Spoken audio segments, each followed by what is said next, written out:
tous, bienvenue sur le plateau de Mag Emploi, votre émission sur l'emploi. Aujourd'hui, le thème sera les défis majeurs des femmes lors des recrutements. Quelles solutions? Je suis Sandrine Oukou, à mes côtés, Kamisa Traoré, ma co-animatrice, et nos deux invités sur le plateau, Monsieur Samaké, directeur des ressources humaines de l'ONG Mousso, et Madame Diko Oueloré Barry, diplômée en marketing et communication et également en quête d'emploi.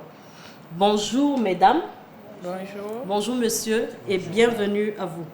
Cette émission est composée de 4 rubriques. La première, c'est la conversation avec notre invité du jour, monsieur Samaké. Ensuite, nous aurons la question de la semaine adressée à monsieur Samaké, posée par madame Fatoumata Kamara, diplômée en gestion des ressources humaines et en quête d'emploi. Notre troisième rubrique s'intitule le débat du jour qui se fera avec nos deux invités présents sur le plateau. Pour finir, nous donnerons quelques astuces sur les erreurs à éviter sur un CV.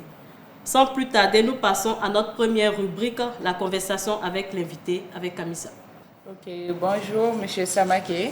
Bonjour madame. Bienvenue sur ce plateau. Merci beaucoup. Ok, donc Monsieur Samaké, est-ce que vous pouvez vous présenter un peu? Merci madame. Merci à tous nos téléspectateurs. Permettez-moi aussi de me présenter. Je me nomme Moïse Samaké, je suis le directeur des ressources humaines chez Mousso.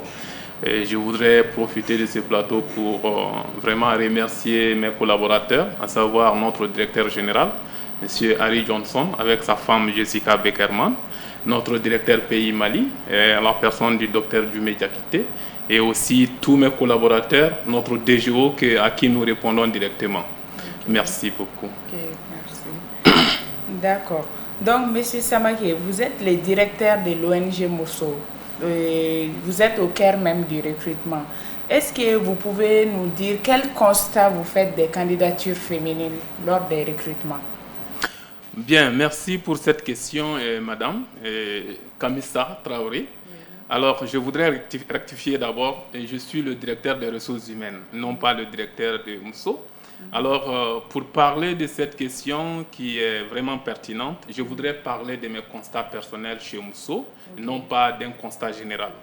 Dans notre contexte, il n'y a pas de traitement particulier en faveur des femmes, n'est-ce pas, nos sœurs que sont les femmes. Au contraire, nous accordons une attention particulière, n'est-ce pas, aux candidatures féminines. Notre procédure de recrutement voudrait que les compétences féminines soient priorisées.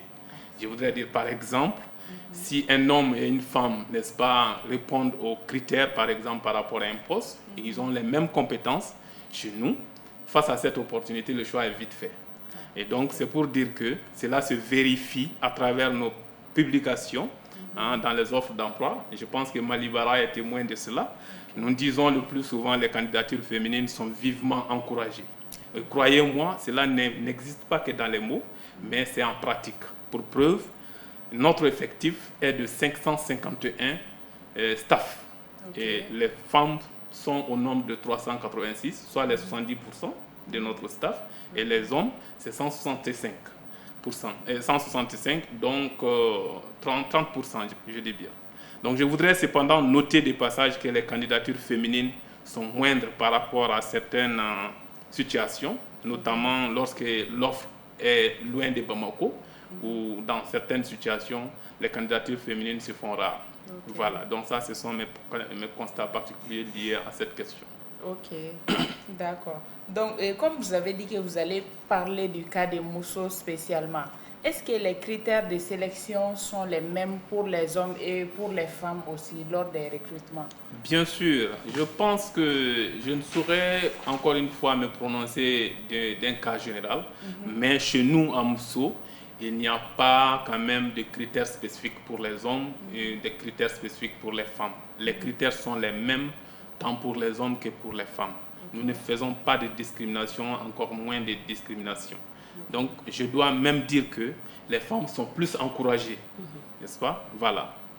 D'accord, merci. Mais nous avons remarqué que souvent les femmes ont des difficultés pour avoir un emploi. Qu'est-ce que vous conseillerez à ces jeunes candidates ayant des difficultés liées à leur genre pour avoir un emploi? À la question, je dirais d'abord, il faut que nos sœurs évitent de se sous-estimer. Il faut qu'elles évitent de se sous-estimer et se faire confiance en leurs compétences devant les opportunités, surtout qui correspondent à leur profil. Donc, savoir postuler. Quand je dis savoir postuler, il s'agit là, bien sûr, de mesurer, n'est-ce pas, l'opportunité par rapport à ses propres compétences. Parce qu'il ne s'agit pas de postuler pour simple plaisir de postuler. Parce que nos remarques, par exemple, vous lancez un poste pour un poste de comptable, vous allez voir des gens qui ont fait des formations en management, des gens qui ont fait des formations, je ne sais pas, dans tout domaine, les gens postulent. Donc nous, on appelle ça du bric-à-brac, si je peux me le permettre. Donc ce n'est pas normal. Chaque poste, il faut, n'est-ce pas, c'est-à-dire voir si le poste répond à votre profil. Et deuxième chose, c'est de voir aussi si ce poste correspond à votre aspiration professionnelle. Cela est très important. Donc, deuxième chose, il faut se défaire un peu plus de la culture que nous ont inculqué notre éducation traditionnelle. Qui consiste souvent, par exemple, les femmes disent « non, ça c'est pour les hommes ». Il n'y a pas de boulot, il n'y a pas de travail féminin ou masculin. Donc, nous devons vraiment se mettre dans la dynamique comme quoi, vraiment, tout poste que l'homme peut prendre, la femme aussi peut prendre. Des fois même mieux. De façon personnelle, mon expérience avec ça, les femmes se démêlent le plus souvent mieux que les hommes devant certaines situations. Donc, ce n'est pas pour flatter les femmes, mais j'ai vécu ces expériences. Et troisième chose, je dirais maintenant quatrième chose, donc que les hommes aussi, n'est-ce pas, évitent d'être un handicap pour les femmes. Lorsque surtout les femmes font leur choix. Parce que quand il s'agit de la jeune femme, c'est soit le papa, soit un frère qui est là pour influencer sa décision. Et quand il s'agit d'une femme mariée, c'est le plus souvent son mari qui n'est pas d'accord. Surtout lorsque la femme fait son choix d'aller prendre un poste en dehors de la zone d'habitation du mari. Donc souvent ça a même créé des années au sein des foyers. Donc ce sont des choses qui interviennent, n'est-ce pas, dans ce cadre-là et qui influent beaucoup sur vraiment les opportunités d'emploi des femmes. Voilà. Merci pour ces réponses.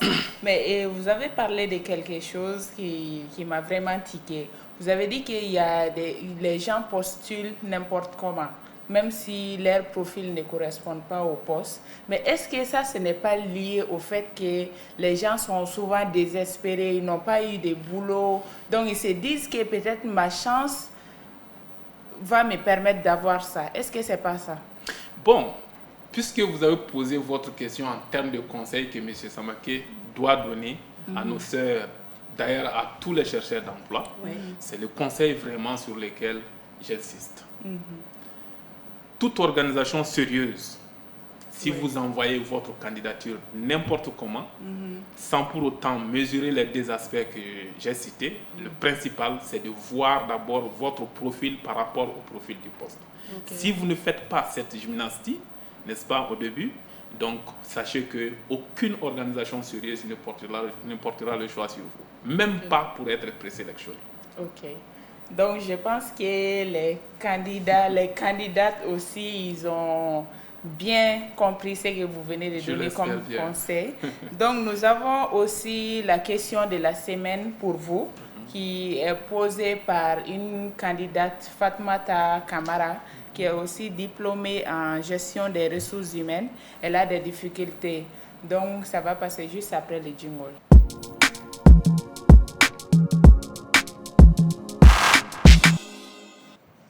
Ok, merci beaucoup, M. Samaké. Maintenant, la question de la semaine de Fatmata Kamara. Elle dit, je cite, « J'ai rejeté plusieurs avances de certains recruteurs lors des entretiens d'embauche. Curieusement, je n'ai été retenu pour aucun de ces postes. Pensez-vous que les rejets de ces candidatures sont liés au refus de ces avances? Que me conseillez-vous dans telle situation? » Bien, merci encore une fois à Madame Diop pour cette pertinente question.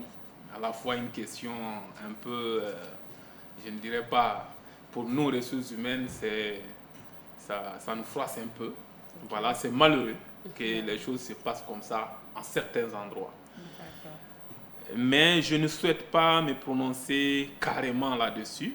Mais je vais dire que dans une organisation où une personne fait ou influence les décisions d'engager une personne, une seule personne est capable de faire cela, ça vaut déjà une raison de renoncer à ce genre d'opportunités.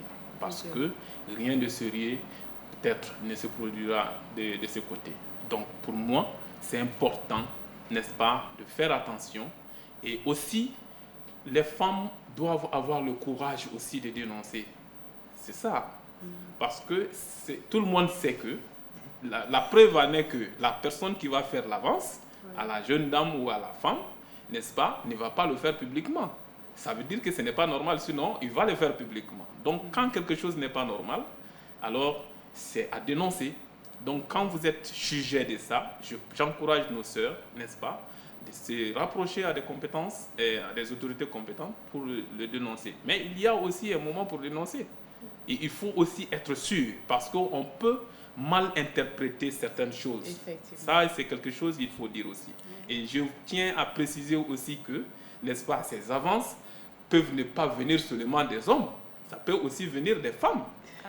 Je sais de quoi je parle. Donc, voilà. Donc, ça, c'est des choses auxquelles il faut faire attention. Et donc, voilà un peu la question. Il ne faudrait pas attendre surtout, c'est-à-dire les résultats du processus pour commencer à agir face à ça. Mais le moment justement où, n'est-ce pas, vous êtes sujet de ça, vous pouvez avertir dans un premier temps un responsable, mais dans un second temps, si ça perdure, il s'agit effectivement de dénoncer. Ok, merci beaucoup. Nous allons maintenant passer au débat du jour, juste après les jingles.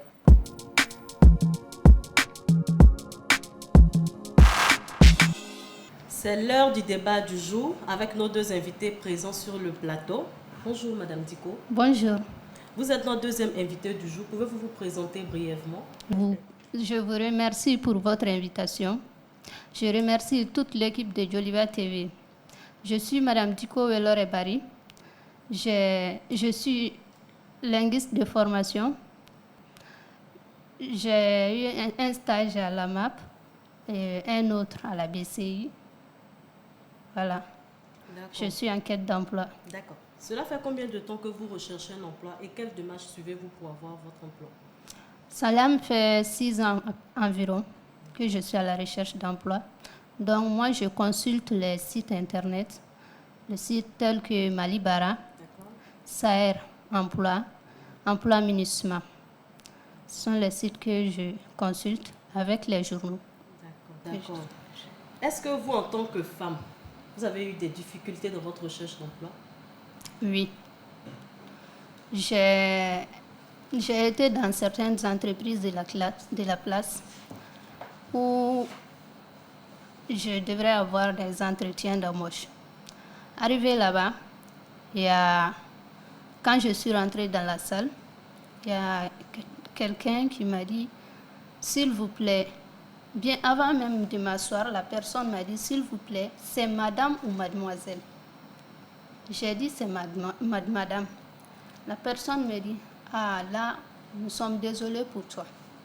Donc, votre entretien s'arrête là. J'ai dit, ah bon? Dit oui. Donc, il y avait une autre entreprise de la place. Là-bas, j'ai été. On m'a demandé, présentez-vous. Quand je me suis présentée, j'ai dit, Madame Diko seulement. La personne me dit, bon, votre style d'accoutrement ne correspond pas au poste que nous voulons. Parce que, tout d'abord, dans notre salle de réunion, nous, on ne porte rien sur la tête. Ceux qui ont les casquettes, ils enlèvent ça. Ceux qui ont des foulards, tout le monde enlève ça. Donc, nous préférons travailler avec les gens qui ne sont pas mariés. Et là, j'ai pris courage encore. Et j'ai dit, je vais continuer à me battre. Ce n'est pas le fait d'être mariée qui va m'empêcher de travailler après tous les investissements qui ont été faits. Après ça, j'ai pris un peu de temps. Il y a mon mari qui a commencé la fabrication de savons cosmétiques. Donc, je suis partie le voir. J'ai dit, bon, moi, j'aimerais travailler avec toi. Il me dit, travailler avec lui. J'ai dit oui. Il dit, qu'est-ce que moi, je vais faire là-bas? Il dit, bon, moi, je peux faire les emballages. Il dit, Et puis les opérations Orange Money, autres là, vous allez m'apprendre ça, je vais faire ça. Je dis bon, moi-même personnellement, je ne veux pas qu'on travaille ensemble. Parce que si moi je m'énerve avec toi en tant qu'employé, je vais mal te parler. Et ça, je ne veux pas que ça se passe entre nous. Je dis, mais si on est à la maison, on est mari et femme. Mais si au lieu de travail, c'est l'employeur et employé. Donc il n'y aura pas de problème à ça. Il dit non, lui il n'aime pas ça. C'est pour ça il a pris un magasin à me donner pour la vente des savons cosmétiques. Je faisais les opérations Orange Money, les abonnements, donc les ventes de cartes de recharge, ainsi de suite. Donc ce sont ces quelques difficultés que j'ai. Ok, merci beaucoup, Madame Diko. C'est vraiment dommage que vous soyez passée par tous ces événements-là. On se demande si être femme finalement c'est compliqué ou bien il ne faut pas, mais je pense que vous aurez l'emploi. Donc, Monsieur Samake, vous avez écouté avec nous les faits qui ont été relatés par Madame Diko. Que pensez-vous? Bon, merci beaucoup. Et tout d'abord, je voudrais quand même remercier notre sœur, Madame Diko, pour avoir eu le courage quand même de relater tous ces faits. C'est assez regrettable, je dois le dire ainsi. Mais je pense qu'elle s'est déjà dessiné un chemin elle-même, qui consiste à ne pas désister, à ne pas vraiment relâcher, parce que c'est ça il s'agit. Vous êtes tombé sur des organisations qui ont leurs principes. C'est des principes, je vous le dis, qui ne peuvent pas être extériorisés, parce que c'est contre vraiment les principes. Il y a le Code du travail qui réglemente ces choses-là. C'est des discriminations qui ne sont pas du tout vraiment encouragées. Donc, moi, je vous encourage toujours à persévérer dans votre dynamique de recherche et en retenant le conseil que j'ai donné, c'est de toujours j'oser et analyser, voir les opportunités face à votre profil et de vraiment postuler en conséquence de tout ça. Et donc, vous allez tomber sur le choix un jour et vous allez oublier tous ces souvenirs tristes. Ok, merci beaucoup, M. Samake. Merci Donc, beaucoup. Madame Diko, vous avez en face de vous M. Samake, qui est directeur des ressources humaines de ONG Mousso. Si vous avez d'autres questions pour lui, vous pouvez les poser directement. D'accord. Merci. Monsieur le directeur, je voudrais savoir quels sont les moyens les plus rapides pour être recruté, pour avoir un emploi. Le moyen le plus rapide, au moins, pour être écouté dans un entretien, parce qu'il y a ça.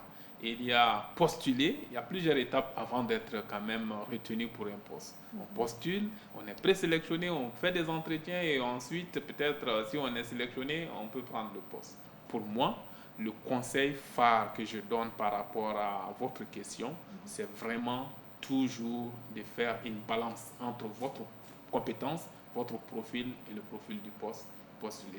Je suis sûr que si vous faites ça, vous n'allez pas passer trop longtemps. Au moins, quelqu'un va vous appeler pour vous écouter. D'accord, merci bien. Ça, c'était la première question. Merci. Donc, la deuxième question, c'est que signifient les dépôts sans réponse? Ça.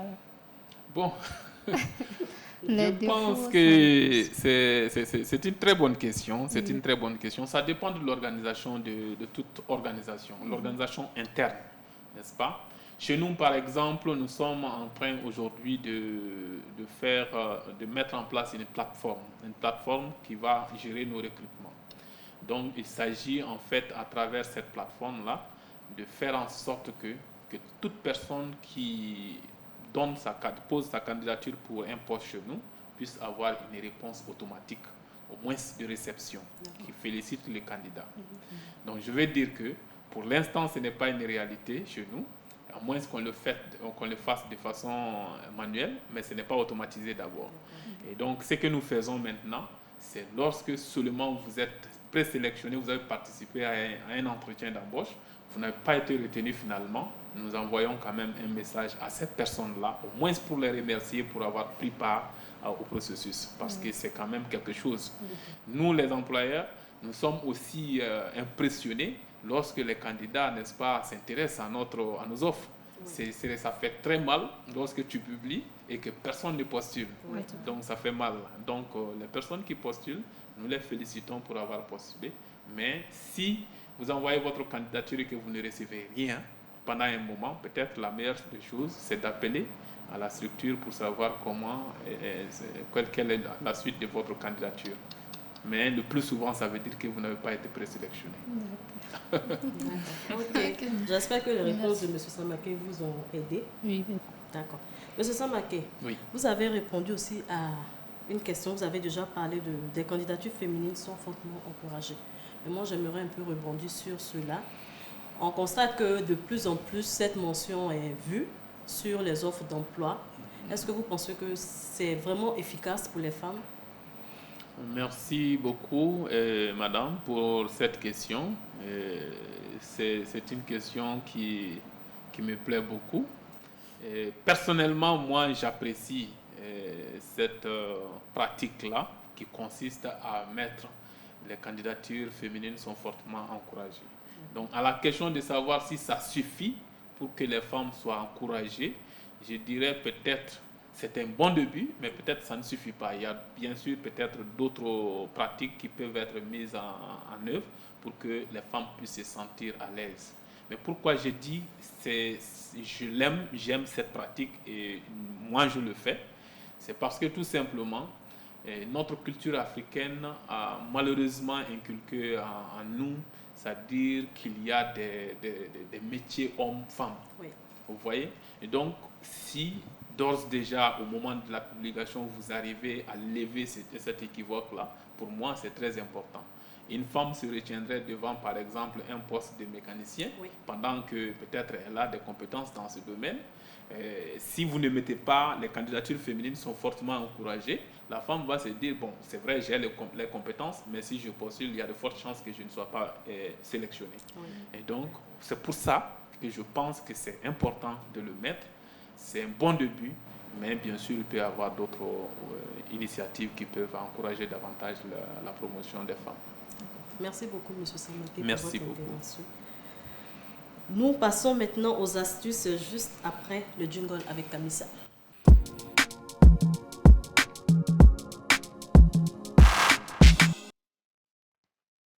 Ok, merci beaucoup. C'est l'heure des astuces. Donc, je conseille beaucoup les candidats à prendre note de ces astuces-là parce que ce sont des règles d'or que nous allons vous dire. Ok, donc pour aujourd'hui, nous vous montrerons quelques erreurs à éviter dans un CV. Tout d'abord, il est important d'avoir un CV attrayant.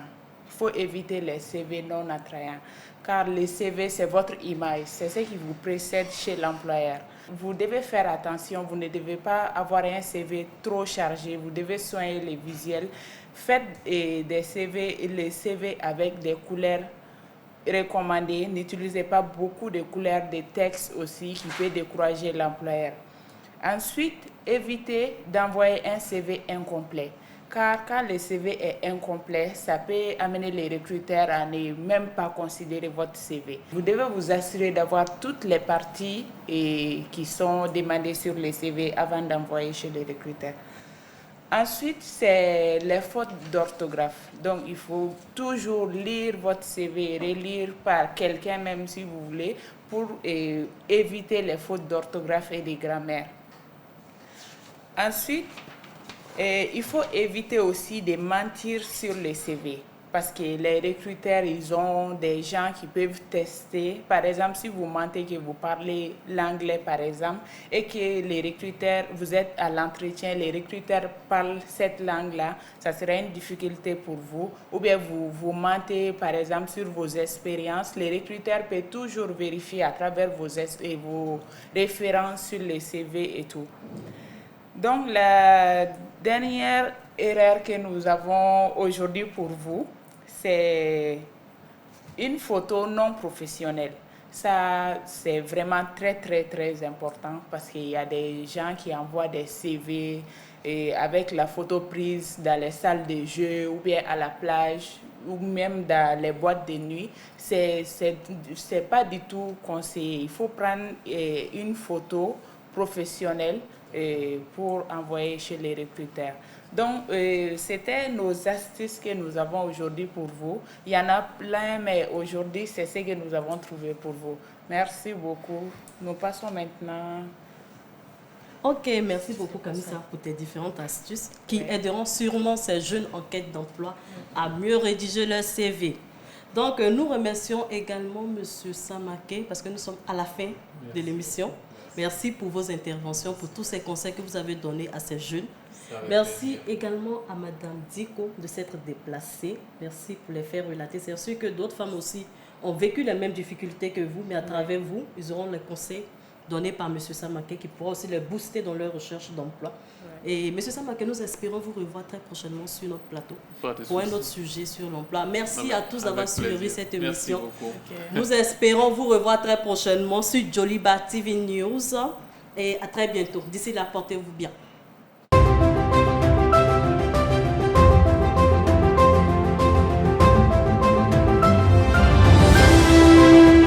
Mag Emploi.